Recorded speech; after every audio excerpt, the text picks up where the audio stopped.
E aí pessoal, bem-vindos a mais um vídeo. Esse vídeo aqui eu vou dar continuidade à série de vídeos sobre lógica proposicional e eu vou falar aqui sobre os paradoxos da implicação material. Bem, esse aqui é um tema bem interessante, bem confuso também de entender à primeira vista assim.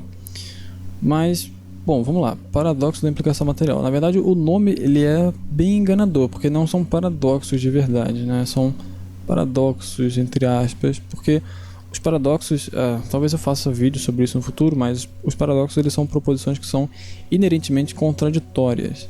Por exemplo, esta frase é falsa, né, que seria o paradoxo do mentiroso.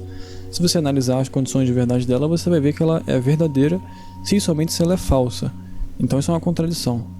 Mas nos paradoxos da implicação material, eles não são contraditórios, eles são apenas contraintuitivos, tá? Então, o que são esses paradoxos? São algumas fórmulas e eu vou dar aqui alguns exemplos delas. Então esses aqui são alguns exemplos de fórmulas que são paradoxos, né, da implicação material, paradoxo entre aspas, e elas são ditas paradoxais pelo seguinte. Essa primeira aqui a gente já viu antes, né? Essa fórmula na verdade ela é quase sempre utilizada como axioma em sistemas formais, ela é muito boa para fazer deduções, né? Então assim, formalmente elas funcionam, não tem problema nenhum. Mas elas são muito contraintuitivas. Por quê? Olha só, essa primeira aqui diz que se A é uma fórmula verdadeira, né? Isso aqui é um condicional, então se A é verdadeiro, então B, que é uma fórmula qualquer, implica em A. Isso quer dizer que fórmulas verdadeiras são implicadas por qualquer outra fórmula. Então, por exemplo, a gente tem sentenças, né? Se a gente fosse levar isso daqui para a língua portuguesa, a gente teria coisas como essa daqui, ó. Se 1 mais 1 igual a 2, então, se 1 mais 1 é diferente de 2, então 1 mais 1 é igual a 2. Isso aqui, por mais nonsense que pareça, é uma fórmula logicamente válida. É uma fórmula que é uma tautologia. Se você fizer a tabela verdade, isso daqui vai dar verdadeiro em todos os casos. É uma tautologia isso daqui. Só que isso é extremamente contraintuitivo, tá? Bem, o segundo caso diz o seguinte. Se não A é verdadeiro, ou seja, se A é uma proposição falsa, né, se A aqui é uma proposição falsa, então ela implica qualquer proposição B, tá? Então a gente, se fosse trazer isso aqui para o português, a gente teria coisas como isso daqui, ó. Se 1 mais 1 é diferente de 2, então se 1 mais 1 é igual a 2, todo número é igual a 12. Isso aqui, qualquer um que vê isso daqui normalmente vai dizer que é óbvio que isso daqui é falso, não faz o menor sentido essa proposição aqui. Mas ela é logicamente verdadeira, é logicamente válida também. Por quê? Bom, eu vou explicar depois o porquê, tá? Mas por enquanto eu só vou explicar o que elas querem dizer. Na verdade elas não querem dizer isso, né? Isso aqui, o problema é justamente esse. Mas enfim, eu vou explicar no final. Essa terceira aqui diz o seguinte. Dada uma fórmula A qualquer, essa fórmula implica a disjunção entre uma fórmula B e a negação dessa fórmula B. Se você se lembrar, isso daqui, né, B ou não B, é o princípio de não contradição e é uma tautologia. Isso aqui é sempre verdadeiro. Então isso quer dizer que uma tautologia, no caso aqui B ou não B, é implicada por qualquer proposição A. Então se a gente fosse escrever isso em português, a gente chegaria a coisas como isso daqui. Se nada existe, então chove ou não chove. Isso aqui também parece não fazer o menor sentido. O antecedente nem tem relação nenhuma com o consequente. E se nada existe, né, esse antecedente aqui, sei lá, é estranho, mas logicamente é uma verdade lógica, tá? Temos aqui então esse quarto exemplo, que ele é um pouco parecido com o primeiro, e ele diz o seguinte. Dada a conjunção de uma fórmula A com a negação dela, né, A e não A, isso aqui a gente sabe que é uma contradição. Então, se a gente tem uma contradição, a gente consegue implicar uma fórmula B qualquer. Então a gente teria o seguinte. Se chove e não chove, então a lua é feita de queijo. Isso aqui é uma fórmula que é uma proposição, né, que se a gente fizer a fórmula dela, ela vai ser logicamente válida também. Se chove e não chove, então a lua é feita de queijo. Também não faz o menor sentido, enfim, dispensa comentários, né? E essa última aqui diz o seguinte. Dadas duas fórmulas A e B quaisquer, então ou A implica em B, ou B implica em A. E em português a gente teria algo como isso daqui. Se fulano está no Rio de Janeiro, então fulano está no Brasil. Ou se fulano está no Brasil, então fulano está no Rio de Janeiro. Essa proposição também aqui é completamente nonsense, é muito esquisita, mas é logicamente válida, é uma verdade lógica. Tá? Se você quiser, pausa o vídeo, pega cada uma dessas 5 que eu dei de exemplo aqui e faz a tabela verdade, que você vai ver que elas são de fato verdadeiras. Tá? Então, vamos olhar mais de perto o que acontece aqui. Essa primeira aqui diz o seguinte: dado uma proposição qualquer, se ela for verdadeira, no caso aqui A, se A for verdadeira, então A é implicada por qualquer proposição beta, B, na verdade. Por que isso acontece? Porque se a gente se lembrar do nosso condicional, a gente tem aqui P implica em Q. Como que era a tabela verdade disso daqui? Era assim, ó. Ela retorna falso apenas no caso em que o antecedente é verdadeiro e o consequente é falso. Ela retorna verdadeiro em todos os outros casos. Então olha só, essa primeira aqui nos diz que se uma proposição A qualquer é verdadeira, então ela é implicada por qualquer outra. Ou seja, se Q aqui, que no caso é o consequente do nosso condicional aqui, for verdadeiro, que é no primeiro e no terceiro caso, então olha só, tanto faz o valor verdade do antecedente, tá vendo? Ele pode ser verdadeiro ou falso. Tanto faz o valor porque a implicação vai ser verdadeira em ambos os casos. Se o consequente for verdadeiro, a implicação toda já é verdadeira. Então por isso que uma proposição verdadeira é implicada por qualquer proposição. Por quê? Porque qualquer proposição vai ser ou verdadeira ou falsa. Mas qualquer um desses dois valores de verdade, verdadeiro ou falso, não faz diferença aqui. Se o consequente for verdadeiro, a implicação toda já é verdadeira. E isso aqui nos faz entender também essa terceira aqui, que é praticamente a primeira, só que dita de outra maneira, Aqui, na verdade, a gente está falando de uma tautologia, B ou não B, isso aqui sempre vai ser verdadeiro. Isso aqui sempre vai ser verdadeiro para qualquer B, tá? Sempre é uma tautologia. Então, sendo uma tautologia e sendo o consequente desse condicional aqui, se o consequente é verdadeiro, tanto faz o valor verdade do antecedente. O condicional todo já vai ser verdadeiro só pelo fato de o consequente ser verdadeiro. Beleza? Porque é exatamente isso que a gente vê aqui, ó. Nos casos em que Q é verdadeiro, tanto faz o valor verdade do antecedente. O consequente todo já é verdadeiro. Beleza? Então, dá para entender mais ou menos. Formalmente, é muito assim, formalmente nem faz sentido dizer que é um paradoxo, Como eu falei, porque não é contraditório. Mas, quando a gente tenta transformar isso daqui para alguma coisa que faça sentido na língua portuguesa, na língua natural, aí dá problema. Beleza? Olha só, esse segundo aqui, ó, ele nos diz que se uma proposição é falsa, se ela é falsa, então ela implica qualquer outra proposição B, tá? Ou seja, se não há, então A implica em B. Bem, é só a gente ver aqui, olha só, nos casos em que P aqui, que é o antecedente, é falso, que são nesses dois casos aqui de baixo, tá vendo? Nesses dois aqui, o antecedente aqui é falso, tá vendo? Tanto faz o valor verdade do consequente. O consequente aqui é verdadeiro e embaixo ele é falso. Mas em ambos os casos, o nosso condicional todo é verdadeiro, tá vendo?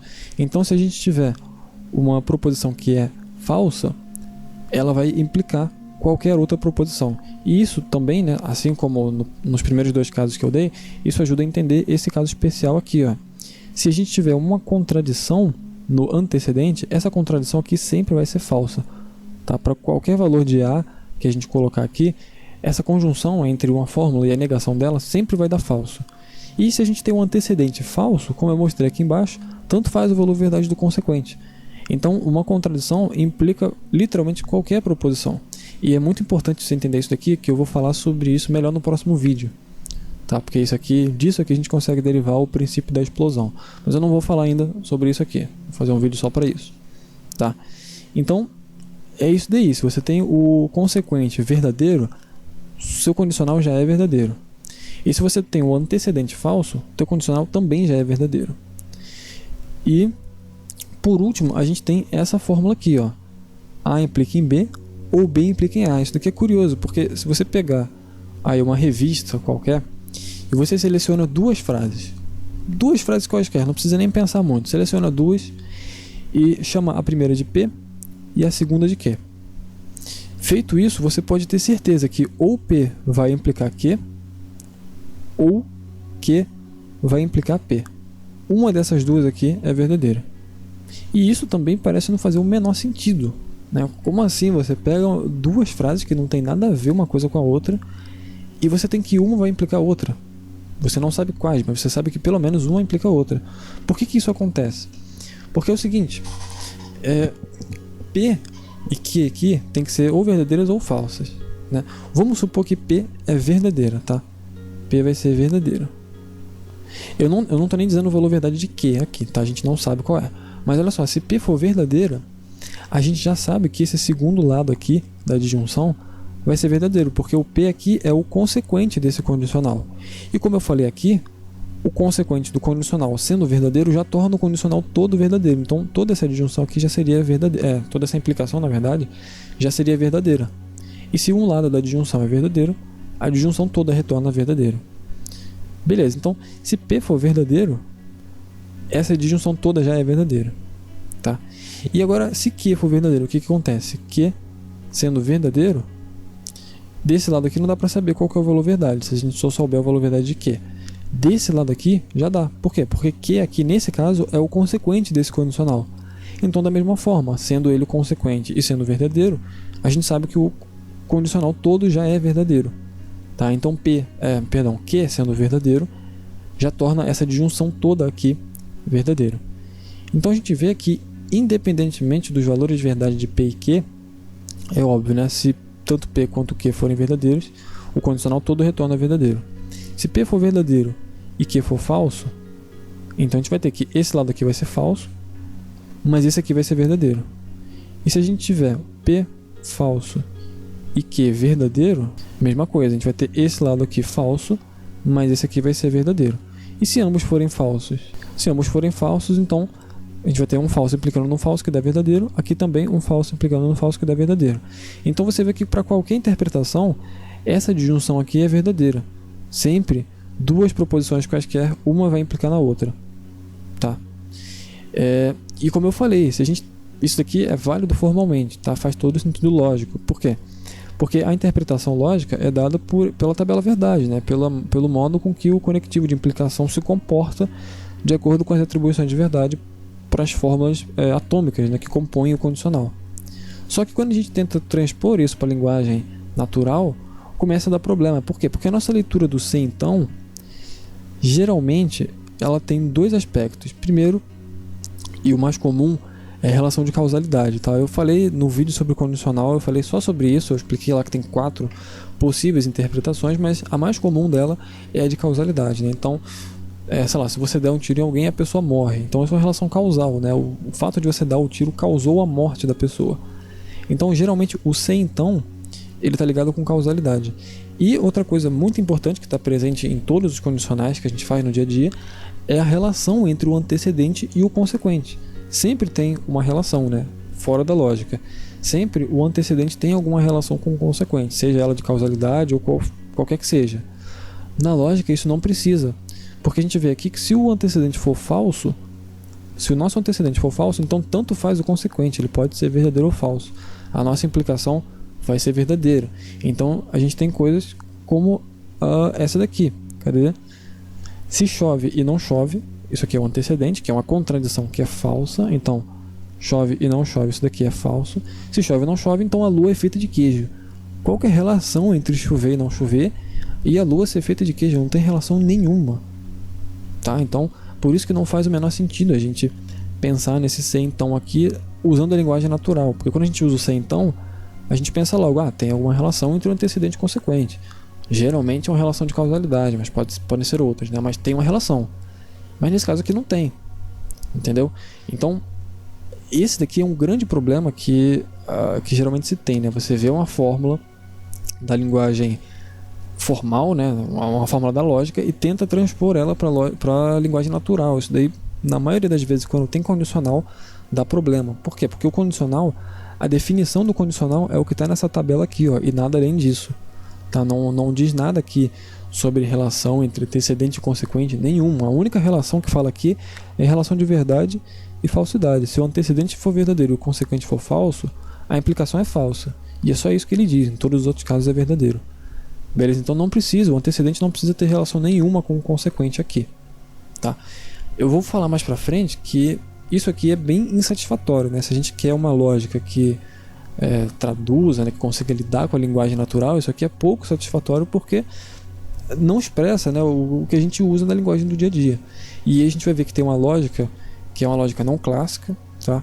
Se chama lógica de relevância, que ela tenta mexer um pouco nessa definição da implicação aqui, ela adiciona umas cláusulas a mais aí, para tentar dizer que, bem, um condicional ele só vai ser válido, verdadeiro, perdão, ele só vai ser verdadeiro se existir uma relação entre o antecedente e o consequente, se existir alguma coisa que relaciona os dois. Tá? Eu não vou entrar em detalhes aqui que coisa é essa, mas talvez eu faça aí um vídeo sobre isso no futuro. Mas então esses aqui são os paradoxos da implicação material. E tem uma coisa que é muito interessante também, que eu fiquei de falar sobre isso, que é o seguinte: como eu falei aqui, se o antecedente de um condicional for falso, o condicional todo já é verdadeiro, e se o consequente dele for verdadeiro, então o condicional todo já é verdadeiro também. Isso quer dizer que essa fórmula aqui, ó, essa proposição, na verdade, se P, então não P, ela pode ser verdadeira, tá? Isso aqui parece que é uma contradição, né? Se a gente fala, se chove, então não chove. Pô, mas calma aí, isso é contraditório. Bem, não é uma contradição. Vamos fazer a tabela verdade disso daqui. Isso aqui está dizendo se P, então não P, tá? Como que fica a tabela verdade disso daqui? A gente só tem uma letra, então a gente só vai ter duas possibilidades de valor de verdade, né? O P ele pode ser verdadeiro, o P ele pode ser verdadeiro ou falso, tá? Olha só, se P for verdadeiro, então a gente vai ter que vai ser um verdadeiro, implicando em que? Em um falso, né? Porque aqui é não P. Então isso aqui vai retornar falso. Mas e se P for falso? Bem, se P for falso, a gente vai ter um falso implicando em um verdadeiro. Como a gente viu aqui, ó, é esse caso aqui. Retorna verdadeiro. Então nesse caso aqui, né, no caso em que P é falso, essa proposição é verdadeira. Então se você diz se chove, então não chove, essa proposição ela vai ser verdadeira se não estiver chovendo. Tá? Então ela pode ser verdadeira, ela não é uma contradição. É pouco intuitivo isso, mas logicamente faz todo sentido. Tá? Pela definição aqui da implicação, não tem problema nenhum com essa fórmula. E o contrário também, né? Você pode fazer se não P, então P. Tá? Mas aí as condições de verdade dessa fórmula aqui mudam. Então vai ser o seguinte: P pode ser verdadeiro ou falso. Se P for verdadeiro, a gente vai ter um falso implicando em um verdadeiro. Isso aqui vai ser verdadeiro. E se P for falso, a gente vai ter um verdadeiro implicando em um falso que dá falso. Mas você vê aqui, ó, que ele pode ser verdadeiro em um caso. Então não é uma contradição. Beleza? Então é isso daí. E agora eu vou dar só mais um exemplo aqui para mostrar alguma coisa mais próxima da nossa linguagem, de qual que é a relação, né, desses paradoxos aí com a linguagem. É o seguinte, eu falei lá no começo que P implica em Q. A gente pode sempre tomar isso daqui como sendo equivalente à negação da conjunção entre o antecedente, P, e a conjunção, né, entre o antecedente e a negação do consequente. Então isso aqui são fórmulas que são logicamente válidas. Se você fizer a tabela verdade, você vai ver que de fato elas são válidas, elas sempre têm os mesmos valores de verdade. Mas isso aqui é um pouco estranho, porque olha só, se elas são fórmulas equivalentes, então isso quer dizer que se você tiver, não é o caso que P e não Q, disso daqui você consegue deduzir, você consegue provar, né, e aqui é o símbolozinho de prova, você consegue provar que P implica em Q, certo? Só que, olha só, vamos dar nome aqui aos bois, né? A gente tem P e Q. Eu vou dizer que P fulano é solteiro e Q vai ser fulano é casado. Então essa primeira proposição aqui não é o caso que P e não Q, ficaria o seguinte: não é o caso que fulano é solteiro e fulano não é casado, tá? Eu botei esses parênteses aqui para mostrar que o escopo, né, dessa negação é tudo que está entre esses parênteses, tá? Então não é o caso que fulano é solteiro e fulano não é casado. Então beleza, essa aqui é a primeira, é isso daqui, né? E isso aqui nos diz que disso aqui nós podemos deduzir que P implica em Q. Mas P implica em Q significa que se fulano é solteiro, então fulano é casado.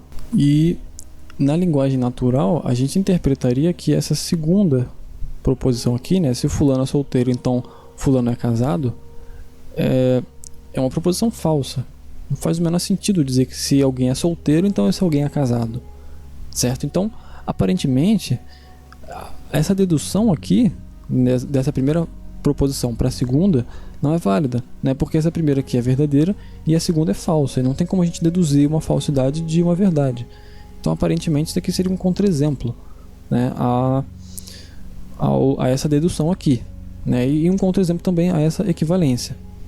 Só que, na verdade, isso aqui surge por conta do problema que eu falei, né, o problema de você interpretar a implicação da lógica formal, a implicação material, como sendo o nosso se então, da linguagem usual, né, da linguagem natural. Mas não são a mesma coisa, tá? Não são a mesma coisa. O se então, da nossa linguagem comum, ele é bem mais complexo, ele envolve muito mais coisas, muito mais questões semânticas, às vezes até pragmáticas, para você entender o que ele está dizendo, né? Ele consegue expressar causalidade, vontade, muitas coisas que na lógica isso não acontece. A gente perde todas essas informações e a gente fica só com essas informações aqui da tabela verdade que eu mostrei aqui em cima, tá? Então, formalmente, na verdade, essa proposição aqui de baixo, ela pode ser verdadeira sim. Como? Se esse antecedente aqui, fulano é solteiro, for falso. Se isso daqui for falso, se fulano é solteiro for falso, então, como isso aqui é um condicional, né? A gente tem aqui um se então. Como é um condicional, se o antecedente é falso, então o condicional todo é verdadeiro. Então, poderia ser sim que essa proposição aqui é verdadeira.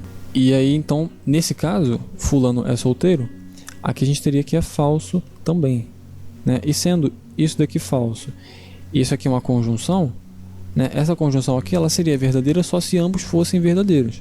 Como a gente tem um caso que é falso, essa conjunção aqui retornaria falso. Só que aqui a gente está negando, a gente está dizendo que não é o caso que isso acontece. Se a gente nega uma falsidade, a gente fica com uma fórmula verdadeira, tá? Então, nesse caso aqui, no caso em que fulano é solteiro, né, que seria P. No caso em que P é falso, ambas essas fórmulas aqui são verdadeiras, beleza? Então, isso daí, esse é o paradoxo da implicação material, né? Os paradoxos, na verdade, que são essas fórmulas aqui em cima. E como eu falei, esse exemplo aqui especificamente, né, o caso em que uma contradição implica em uma fórmula B qualquer, eu vou falar sobre ele no próximo vídeo, tá? Então é isso daí, eu espero que você tenha entendido. Se você não entendeu, é um assunto bem confuso mesmo. Se você não entendeu, deixa no comentário, que se eu conseguir, eu respondo, beleza? Então é isso aí, até o próximo vídeo. Valeu!